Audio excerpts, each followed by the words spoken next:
Howdy, this is Mackenzie Franklin from SideGame LLC here in Colorado Springs, Colorado. Today we're going to be looking at how we organize It's a Wonderful World Heritage Edition. Now this includes all expansions, all campaign content, and all unlocked content in a single box with no lid lift. Now this video will have spoilers for components unlocked in the campaign. So this is a full copy with all expanded components. Do not continue watching if you do not want the different campaigns spoil the content inside. Now, without further ado, let's go ahead and see what's inside. So first off, we open up It's a Wonderful World. We've got the rules for the expansion here. We've got the rules for the base game. We've got the two main board areas here. We've got a nice dry erase score pad, super nice. And inside you can see that we have some rows of containers here. Now first off, let's take a look at this pink box. And in this pink box, you're gonna have all of the components for the Leisure and Decadence campaign. So I'm not gonna get into these, but they're organized by the folders, and you can leave all the campaign specific elements in here. So that's for this box. Underneath, you have the other campaign box. This is for War and Prosperity. You also have some components that I don't use, and I left them in here. So I don't use these. I think they're pretty dumb. You don't really need to have a thing that says, hey, put the tokens here.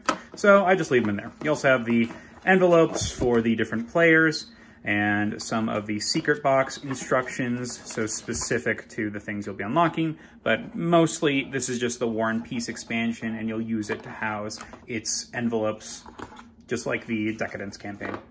So that's those two boxes. In here, you have the main card box. So you're gonna open this up, and this is gonna have all of the player cards. We'll show a little bit here.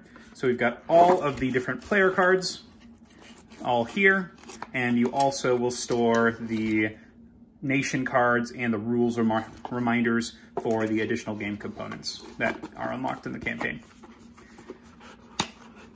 All right, that's that. In these two other boxes, these two white ones here, these are Dollar Tree containers. You can get the square ones at 10 for $1, so very cheap. I really like these containers over the containers that come in the Kickstarter edition of this game. I actually hate those containers. I think it's a terrible design to have to open up a box, to open up a container, to put it on the table. They could potentially fall. It's a mess. With this, you simply pop the top, put it under, it's ready. There's no issue, there's no sliding, there's no bending. It's great. I love these containers. So first off, we have the square containers. These contain the purple cubes and the one-time multipliers. I forget what this is called, but it's for the additional expansion. Similarly, we've got the workers here, if you decide to play with those, or if players need them.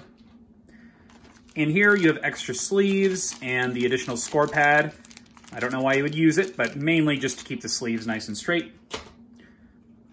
In this small box, which is a small token box, this one's a little bit larger to fit in these, so I just used a Stonemaier Games container. These are all the 1-point markers for the purple character. In these 6 areas, we have the different resources that are going to be used in the game. Like I said before, you can get these 10 for $1 at Dollar Tree. I also store the round marker in there just because you're going to use these every game, so might as well put it in there because you're going to see it. So, but all of the different colors are in here, and these are really nice because they're spherical. So you'll pop open the top, put it on the bottom, and it's ready to go. And you'll simply just place it on the color that matches. And they look really nice on the table. I think that just looks super good. From afar, I think it looks great. So I really prefer these. I love how they have that bottom. Lovely, fantastic. So there are 6 of those that you'll use for the different colors. You've got the marker for the dry erase scoreboard. And these 2 blue containers, you can find these containers for $1 as well at Dollar Tree. I think they come in packs of 3, these. When you open it up, you've got the different chips for the red, and then the same thing but for blue. So these are very similar. And lastly, on the side here, kind of tucked away, you have the additional board expansions. So these are if you use the expansions from the campaigns. This introduces the purple workers. You've got the, for additional players, purple workers, this just attaches there. You've got the workers, and then you've got the red production and blue people and red people production. So you can use these based on the cards that you've decided to play with. And lastly, in this box here, you've got the expansion cards for the newest expansion. These have the, I forget what they're called, but these are for the ones that have the negative production and or the pink production. So these are for all those special new cards for this specific game mode in the new expansion. So that being said, we've got the entirety of It's a Wonderful World, all expansions, all fully sleeved inside.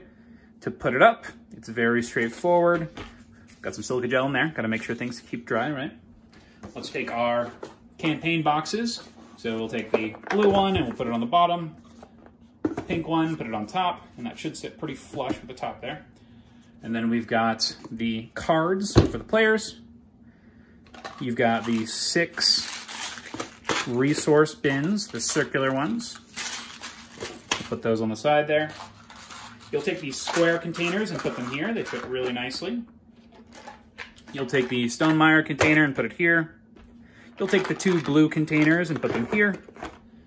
You'll take the sleeves and the additional score pad, the marker, put it in there. And then we'll take the boards and put them on top like this. And lastly, we'll put the rules on top. Sorry about that. Let's put the rules on top. And that is organizing It's a Wonderful World Heritage Edition. Now, once again, this does not use any of a lot of the organization components that are in the base game, because honestly, I find them to be a nuisance and they add to the setup time. So I vastly prefer this organization method. It costs a couple dollars from Dollar Tree, and I think it will add to the gameplay, speeding up that process. I think it's definitely worth it. If you have any questions about this organization method, about the game itself, if you have any games that you want to see how we organize them, please leave a comment below. I hope some of you found this useful, and I hope you have a great rest of your day. Side Game strong.